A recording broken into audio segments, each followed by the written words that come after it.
처제가 와이프 딸이라고 합니다. 진짜 밖에 털어놓지 못하는 고민이 있다는 게 이런 기분인지 몰랐는데 참 씁쓸하네요. 어디서부터 이야기를 풀어야 할지를 모르겠는데 일단 앞뒤 상황 먼저 설명을 하자면 저희는 결혼 4년차 부부이고 5살 6개월 된 딸이 있습니다. 그동안 딱히 서로 큰소리 나온 적 없고 불만도 없지는 않았지만 나름 잘 조율되며 살아왔고 금술도 나쁘지 않았다고 생각합니다. 그리고 고등학교 2학년 올라가는 처제와 3년째 같이 살고 있습니다. 와이프, 솔직히 저한테 과분하다 생각했고 평생의 소원이 화목하고 북적이는 가정을 꾸리는 거라 그 꿈을 이루게 해준 와이프한테 감사했습니다. 첫 직장에서 첫눈에 반해서 1년 넘게 쫓아다니다가 겨우 마음 얻어내고 2년 정도 연애하다가 결혼했습니다.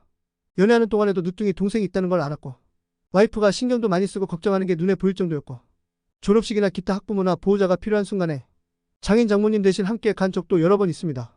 그러다가 처제가 학교에서 따돌림 비슷한 걸 당했고 그게 꽤 오래 지속되다 보니까 어느 날 문득 와이프가 처제를 우리가 데려와서 대학 갈 때까지만 함께 살면 안 되냐 묻더군요. 앞서 말했던 저는 집은 북적한 게 좋다 생각하는 사람이고 처제 학교 생활 문제뿐만이 아니라 처가가 시골이고 장인 장모님 연세도 연세니만큼 교육이며 인프라며 모든 것이 부족한 게 사실이기에 저도 흔쾌히 동의했고 처제도 성격도 좋고 부침성 있고 또 어른들이랑 자라서 그런지 예의도 바르고 그랬습니다. 첫째도 처제를 많이 따르고 좋아했고요.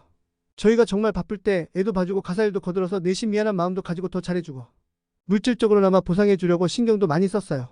그리고 같이 지내다 보니 정도 많이 든 것도 사실이고 농담 삼아 내가 첫사랑에 성공만 했어도 너만한 딸이 있었을 거다 하며 큰딸 삼아 지냈습니다. 그런데 그 처제가 와이프가 어릴 때 낳은 딸이었습니다. 그동안 장인 장모님 호적에 올려서 자매로 살았던 거고 저는 연애기간 포함 7년 가까이 감쪽같이 속아왔네요. 처제는 아직 아무것도 모르는 상황이고요. 이걸 어떻게 알게 됐냐면 이번 설날에 처가에 가게 됐는데 사실 저희 둘째가 계획하고 낳은 아이는 아니거든요. 저는 좀 바라긴 했지만 와이프 직장이나 커리어 문제로 첫째까지만 계획하고 생각지 않고 있다가 얼떨결에 임신이 된 경우인지라 혹시라도 또 이런 실수 아닌 실수가 있을까 싶어서 둘째 출산 이후에 정관 수술을 계속 고민 중에 있었습니다.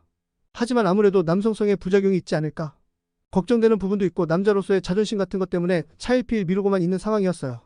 장인어른과 한 잔 두 잔 하다 보니 이런 이야기도 나오게 됐고 장인어른이 무심코 정관 수술 그거 해도 아무 상관없다. 나도 옛날에 예비군 훈련 빼준다고 해서 받았는데 아직까지 팔팔하다. 이런 식으로 농담 삼아 얘기하셨습니다. 그래서 저도 에이 그래도 처제 태어난 거 보면 정관 수술에도 임신할 가능성은 있단 거네요 하면서 웃고 말았는데 그때 장인어른 표정이 뭔가 좀 이상했습니다. 아차 싶다고 해야 하나 뭔가 몹시 당황하신 표정이었고 평소랑 다르게 허둥지둥 화제를 돌리시더니 일찍 들어가시더라고요. 그때까지만 해도 저는 별 생각 없었어요. 그냥 정말 아무것도 모르고 잠자리에 들었는데 어제 아침에 뭔가 모르게 장인 장모님이 저를 대하는 태도, 분위기 이런 게 평소랑은 확연하게 다른 게 느껴지더라고요. 뭔가 콕 집어 설명하기에는 애매한데 직감적으로 느껴졌다고 해야 하나. 순간 뭔가 쎄한 느낌이 들더라고요.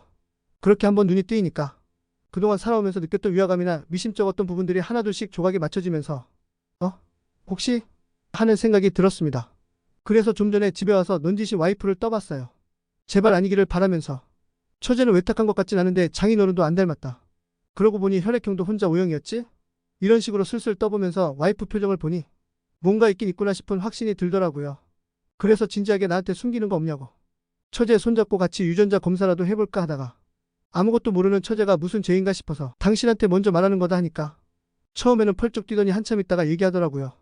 어리고 철없을 때 과외해주던 오빠랑 만났었는데 6개월이 넘도록 임신한 사실을 몰랐고 원래 생리도 들쭉날쭉하고 배도 안 나와서 전혀 모르다가 이미 지우기엔 너무 늦은 시기에 알게 되었고 당시엔 졸업만 하면 곧바로 결혼하자 했던 그 사람도 군대에 간다고 한 후에 연락이 싹 끊겨버리고 임신했다는 사실만 알려줘도 퇴학을 당하게 되니 어찌저찌 방학에 맞춰서 출산을 하게 됐고 주변에 아무도 모르는 채로 그렇게 평생을 부모님 호적에 올려서 살아왔다고 합니다.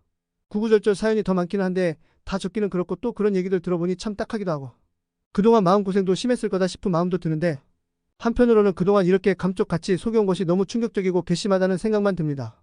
더 속여온 것도 있지 않을까 싶기도 하고 솔직히 처가 식구들도 이젠 예전처럼 못 대할 것 같고 처제도 지금 심정으로는 곱게만 보이진 않을 것 같네요. 와이프는 이래서 평생 혼자 살려고 했었는데 남자라고는 쳐다도 안 보고 살았는데 그런 사람 꾸신 게 저 아니냐며 통곡을 하더군요. 지금 상황에선 도저히 정상적인 대화가 안 될 것 같아서 일단은 나와서 차에 앉아 있는데 이걸 참 어디 얘기를 해야 될런지 아니 어디 얘기도 못하죠 참.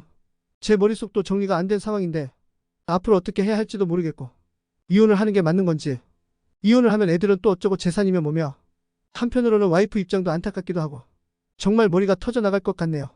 참 어쩌면 좋을까요?